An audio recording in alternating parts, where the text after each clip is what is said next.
अस्सलाम वालेकुम, मैं हूं इमरान वसीम। नाज़रीन, आज के प्रोग्राम में 3 बड़ी ख़बरें आपके साथ हम शेयर करेंगे। लेकिन सबसे पहले उन दोस्तों से दरख्वास्त जिन्होंने अभी तक हमारा चैनल सब्सक्राइब नहीं किया, वो चैनल को सब्सक्राइब कर लें और बेल आइकॉन का बटन भी ज़रूर प्रेस करें। नाज़रीन, आज 6 जून है, दिन है पीर का और साल 2022। नाज़रीन, आज की 3 ख़बरों से गुफ्तगू का आगाज़ करने से पहले मैं मुख्तसर आप नाज़रीन के साथ एक मौजू पर गुफ्तगू करना चाहूँगा।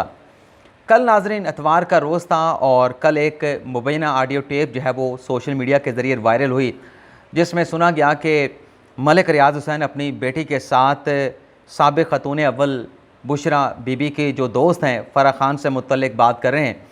और उस गुफ्तगू से जो चीज़ें सामने आई उससे यही पता चला कि ग़ालिबन किसी हीरे की अंगूठी की बात की जा रही है कि साबिक़ ख़तून अव्वल को वो अंगूठी देनी है, वो 5 कैरेट की होनी चाहिए, वो 3 कैरेट की नहीं होनी चाहिए।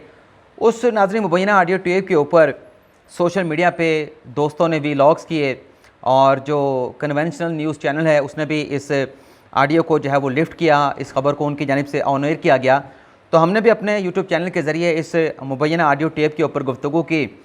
उसके बाद नाज़रीन डेवलपमेंट ये होती है कि इस मुबैना ऑडियो टेप के ऊपर मलिक रियाज़ हुसैन की तरदीद आती है, जिसमें वो कहते हैं कि ये फ़ेक वीडियो है, टेम्पर्ड है, बनाई गई है। और इस पर मलिक रियाज़ हुसैन ने कहा कि मैं कानूनी कार्रवाई करने का हक़ महफूज रखता हूँ। ये जब नाज़रीन डेवलपमेंट हुई तो हमारे कुछ व्यूअर की जानिब से, हमारे कुछ फॉलोअर की जानिब से कहा गया कि अब हमारा इस ऑडियो टेप के ऊपर मौक़िफ़ क्या है, जब मलिक रियाज़ हुसैन ने इस ऑडियो टेप की तरदीद कर दी है। तो उन दोस्तों के लिए मैं कुछ चीज़ें उनकी खिदमत में पेश करना चाह रहा था, माज़रत के साथ और बड़ी आर्ज़ी के साथ, कि पाकिस्तान की ये तारीख़ रही है कि जिसने भी जुर्म किया हो वो कभी अपने जुर्म का एतराफ़ नहीं करता। और जो दोस्त ये एक्सपेक्ट कर रहे थे कि ग़ालिबन मलिक रियाज़ हुसैन इस वीडियो को एक्सेप्ट कर लेंगे, तो वो कैसे एक्सेप्ट कर सकते हैं? क्या किसी मुल्ज़म ने, किसी मुजरम ने अपने जुर्म का एतराफ़ किया है? और अगर मलिक रियाज़ हुसैन इस वीडियो को एक्सेप्ट कर लेते तो फिर ज़ाहिर सी बात है कि वो अपने जुर्म का एतराफ़ कर रहे होते कि मेरी जो बैरियर टाउन का एक प्रोजेक्ट था जिस पर ताले लग चुके थे पेशावर डेवलपमेंट अथॉरिटी की जानिब से, मैंने उसे कैसे दोबारा से ताले खुलवाए, तो दरअसल वो अपने जुर्म का एतराफ़ करते। तो कैसे मलिक रियाज़ हुसैन अपने जुर्म का एतराफ़ कर सकते थे? और फिर सिर्फ जुर्म के एतराफ़ वाली बात ही नहीं, आप माजी में देखें ग़ालिबन 2012 में एक मलिक रियाज़ हुसैन की मुबश्शिर लुकमान के साथ और एक ख़तून एंकर के साथ एक वीडियो जो है वो सोशल मीडिया पर वायरल हुई। उसमें कोई टेम्पर्ड नहीं था। मलिक रियाज़ हुसैन बैठे हैं, वक्फे के दौरान वहाँ पर प्राइवेट गुफ्तगू होती है, क्या गुफ्तगू होती है, प्रोग्राम की नौइयत क्या होती है और प्रोग्राम की क्रेडिबिलिटी क्या होती है, वह सारी चीज़ें उस वीडियो के ज़रिए पता चल जाती है। लेकिन जब सुप्रीम कोर्ट उस प्रोग्राम के ऊपर नोटिस लेता है तो मलिक रियाज़ हुसैन कहते हैं कि ये वीडियो जाली है। मलिक रियाज़ हुसैन कहते हैं, एंकर्स कहते हैं, किसी ने भी उस वीडियो का एतराफ़ नहीं किया। तो जब वीडियो स्टेटमेंट मौजूद था, वीडियो बयान मौजूद था, वीडियो क्लिप्स मौजूद थे, वहाँ पर एतराफ़ नहीं किया गया। यहाँ पर तो एक हीरे की अंगूठी 3 कैरेट की, 5 कैरेट की, तो कोई कैसे एक्सपेक्ट कर सकता है कि कोई इस जुर्म का एतराफ़ करेगा? लेकिन बहरहाल इस वीडियो क्लिप के मामले के ऊपर आज हामिद मीर साहब का एक ट्वीट सामने आया है, जिसने मैं ये समझता हूँ कि हुकूमती सफ़ों में लाजमी जो है वो खलबली मचाई होगी। हामिद मीर साहब का ट्वीट क्या है, मैं आपको पढ़ के सुना देता हूँ एग्जैक्टली वो कहना क्या चाह रहे हैं। और बिल्कुल उन्होंने अवाम की जो नब्ज़ है, हामिद मीर साहब ने अवाम की नब्ज़ के ऊपर हाथ रखा है और अब अपना हुकूमत को जो है वो कुछ रियलाइज़ करवाने की कोशिश की गई है। हामिद मीर का नाज़रीन ट्वीट ये है, मैं आपको पढ़ के सुना देता हूँ। हामिद मीर साहब नाज़रीन अपने ट्वीट में ये कहते हैं, अभी उन्होंने कुछ देर पहले, जब मैं प्रोग्राम रिकॉर्ड कर रहा हूँ, कुछ देर पहले उन्होंने ट्वीट किया है कि गोगी गोगी बुशरा बुशरा दिन रात बस यही सुन रहे हैं। अगर आपको किसी अंगूठी का सुराख मिल गया है तो मुकदमा बनाकर गिरफ्तारी करें, सिर्फ कहानियाँ ना सुनाएं। अवाम के सब्र का फ्यूज़ उड़ चुका है। अवाम पूछ रहे हैं कि बिजली किधर गई, महंगाई को कब काबू करेंगे, लेकिन कोई जवाब नहीं। गोगी गोगी बुशरा बुशरा। ये बिल्कुल ठीक बात की गई है कि अगर हुकूमत के पास ऐसे कोई सबूत मौजूद हैं, ऑडियो वीडियो क्लिप्स मौजूद हैं, तो आप उनके खिलाफ कार्रवाई करें। और ये जो सबूत आप कुछ सहाफ़ियों के ज़रिए या सोशल मीडिया प्लेटफॉर्म के ज़रिए आप उन्हें ऑन एयर कर रहे हैं, पब्लिक कर रहे हैं, तो आप ये सबूत मुतलका फ़ोरम पर जाके दिखाएं। और फिर अगर आपने सियासत भी करनी है तो जो आवाम का मसला है, आवाम लोड शेडिंग की वजह से बिलख रहे हैं, परेशान हैं, छोटे छोटे बच्चे हैं लोगों के, लेकिन आवाम का इस जानिब कोई एहसास नहीं। वज़ीर-ए-आज़म इजलास बुलाते हैं, उसमें कहते हैं कि 2 घंटे से ज़्यादा की लोड शेडिंग नहीं होनी चाहिए, लेकिन मामला जूं का तूं रहता है। महंगाई आप देख लें कि पेट्रोलियम मसनूआत की कीमतों में इजाफा कर दिया, बिजली की कीमतों में भी जो इजाफा हुआ है उसके भी चंद दिनों में अप्रूवल हो जाएगी और आने वाले दिनों में पेट्रोलियम मसनूआत की कीमतों में मज़ीद भी इजाफा होगा। तो जो महंगाई का तूफ़ान आएगा उसको कंट्रोल करने के लिए भी चलें, अगर हमने 50 रुपये, 60 रुपये, 70 रुपये कीमत बढ़ाई है पेट्रोल के ऊपर, तो आगे जो बेचने वाले हैं, जो अशिया खुर्दोनोश को फ़रोख्त करते हैं, जहाँ से लोग जाके ख़रीदारी करते हैं, उस पर चेक कौन करेगा कि जो इजाफा हुआ है, जो महंगाई हुई है, क्या वो उस तनासब से हुई है जिस एतबार से पेट्रोलियम मसनूआत की, बिजली या गैस की कीमतों में इजाफा हुआ है। इस पर भी हुकूमत को तवज्जो देनी चाहिए। लेकिन हुकूमत लगता है कि जो महाज संभाल के बैठी है वो एक ही महाज है कि इमरान खान को सियासी तौर पर कैसे नीचा दिखाना है। अब हम आ जाते हैं एक और ऑडियो क्लिप की तरफ। उसमें भी नाज़रीन सोशल मीडिया के ऊपर एक तूफ़ान बर्पा किया हुआ है। सबसे पहले वो आप सुन लें और फिर आप नाज़रीन खुद अंदाज़ा करें, खुद फैसला करें कि हमारे लीडरान किस तरह के हैं, वो पाकिस्तान के अवाम को किस तरफ लेके ले जा रहे हैं, किस तरफ लेके जा रहे हैं। तो ये भी आप सुन लें और फिर इस पर मैं मज़ीद भी बात करूँगा कि इस ऑडियो क्लिप में जिसको मुखातब किया जा रहा है वो दरअसल है कौन। ये नाज़रीन PTI के रुकने कौमी असम्बली हैं अताउल्लाह एडवोकेट साहब। वैसे आप इनका क्लिप सुन चुके होंगे, लेकिन मैं फिर आपको एक मरतबा इसको सुनाकर इस पर मेरा जो एक मुख्तसर सा इनपुट है वो आपकी खिदमत में मैं पेश करूँगा। ब्रेक पहले चल रहा है नाज़रीन, ब्रेक पर मैं ब्रेक लेता हूँ, फिर दोबारा आता हूँ आपके पास। इमरान खान के बाल को भी नुकसान होता है, तो ये मुल्क चलाने वाले सोच लें कि ना आप रहेंगे ना आपके बच्चे रहेंगे। सबसे पहले मैं खुदकश हमला करूंगा आप पे और आपको छोड़ूंगा नहीं, और इसी तरह हजारों पर कौन तैयार है। आप क्या समझते हैं कि आप ये नाज़रीन आपने 16 सेकंड का ऑडियो क्लिप सुना।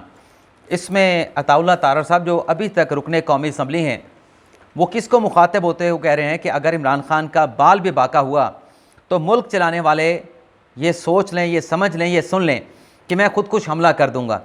अब आपको पता है कि पाकिस्तान में मुल्क कौन चलाता है, सियासी चेहरे और होते हैं लेकिन पीछे कुछ और होता है। तो ये किसको धमकी दी जा रही है, और जिसको धमकी दी जा रही है उसका सबको पता है कि किसको धमकी दी जा रही है। लेकिन सवाल ये पैदा होता है कि क्या अवाम के मुंतखब नुमाइंदे, ज़िम्मेदार ओहदों पर बैठे हुए ज़िम्मेदार लोग, क्या उन्हें इस तरह के बयानात देने चाहिए? क्या फ़ौज का जो हमारे अवाम है उन्हें एक वो इदारा जो मुल्क की बका का ज़ामन है, मुल्क की सालमियत का, मुल्क की खुद मुख्तारी का, मुल्क की सिक्योरिटी का ज़ामन है, क्या उसके सरबराहान के ख़िलाफ़ किसी को इस तरह के गैर ज़िम्मेदारान बयानात देने का लाइसेंस दिया जा सकता है? अब आप ये देख लें कि सिर्फ वो ये नहीं कह रहे कि मैं खुदकुश हमला करूँगा, बल्कि उन्होंने कहा कि हज़ारों खुदकुश हमला तैयार हैं जो ये सब कुछ कर सकते हैं। और ये नाज़रीन कोई ऑडियो सामने नहीं आई।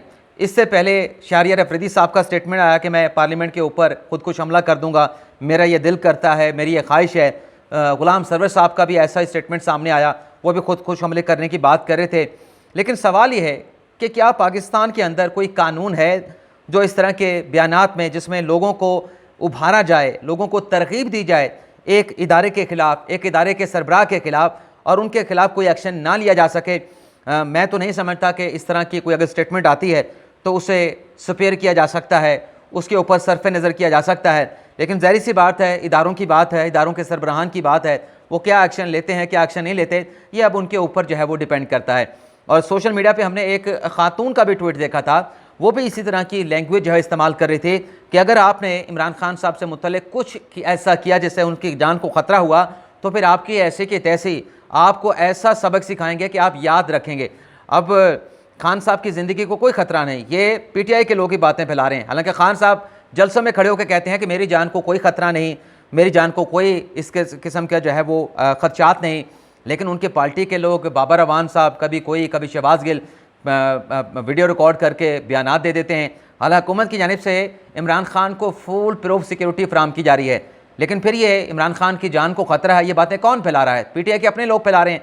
और ये बातें फैला कर, या अफवाहें फैला कर, गलत बातें करके, गलत बयानात दे के बदनाम और टारगेट किसको किया जा रहा है? कौमी सलामती के इदारे को, कौमी सलामती के इदारे के सरबराहान को। और सिर्फ नाज़रीन ये PTI के अरकान का मसला नहीं, खान साहब भी इसी तरह के गैर ज़िम्मेदारान बयान देते हैं। अब आप देखें कि चंद दिन पहले जो खान साहब का स्टेटमेंट सामने आया, ये जो सारी खबरें मैंने अपने उसके ऊपर जिक्र किया है थंबनेल के ऊपर, वो सारी खबरें के टाइटल जो है वो आहिस्ता आहिस्ता कवर होते जा रहे हैं। यानी मैंने जो अपना बात की कि गलवद गई मुख्तारिया और इमरान खान टारगेट, ये जो खबर थी यही थी जो अपना अताउल्लाह तारर साहब ने स्टेटमेंट दिया कि बात यहाँ तक बढ़ चुकी है कि कौमी सलामती के इदारों के सरबराहान को धमकियाँ देने तक बात आ गई है और कहा जा रहा है कि इमरान खान को टारगेट किया जा रहा है। हामिद मीर साहब वाली खबर हमने आपने शेयर कर ली। अब जो शॉर्ट ऑफ कॉल आई है उसकी खबर भी आप सुन लें। जैसा कि मैंने कहा कि ये जो मसला है ये सिर्फ खान साहब के पार्टी के लोगों का नहीं, खान साहब का भी यही मसला है। खान साहब ने चंद दिन पहले स्टेटमेंट दिया कि अगर इस्टेब्लिशमेंट की जानिब से फौरी तौर पर कोई फैसला ना लिया गया तो मुल्क के 3 टुकड़े हो सकते हैं और जो पाकिस्तान की फ़ौज है वो भी तबाह हो जाएगी। और इसकी मंतक खान साहब ने ये पेश की कि अगर पाकिस्तान बैंकक्रप्ट हो गया, पाकिस्तान डिफ़ॉल्ट कर गया तो पाकिस्तान को अपने न्यूक्लियर प्रोग्राम के ऊपर जो है वो कंप्रोमाइज़ करना पड़ेगा। तो खान साहब ने स्टेटमेंट दे दिया। उस स्टेटमेंट के ऊपर जिस तरह से मीडिया के ऊपर सोशल मीडिया पे फिर इस बयान के ऊपर खान साहब की जो फिर वो को तनकीद का निशाना बनाया गया कि ये खान साहब किस तरह से गैर जिम्मेदाराना स्टेटमेंट दे रहे हैं, वो भी आपके सामने है। तो आज खान साहब के उस गैर जिम्मेदाराना स्टेटमेंट का बाकायदा फ़ौज की जानिब से जवाब आया है।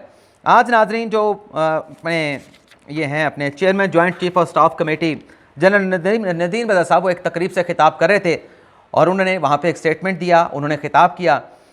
खिताब में उन्होंने किसी का नाम नहीं लिया, खान साहब का नहीं लिया, किसी सियासी क़यादत का नहीं लिया, लेकिन समझ आ जाती है कि जो बयान आया है उसका टारगेट कौन था, मैसेज किसको दिया गया है, टारगेट पब्लिक कौन थी, टारगेट शख्सियत कौन सी थी, वो पता चल जाता है।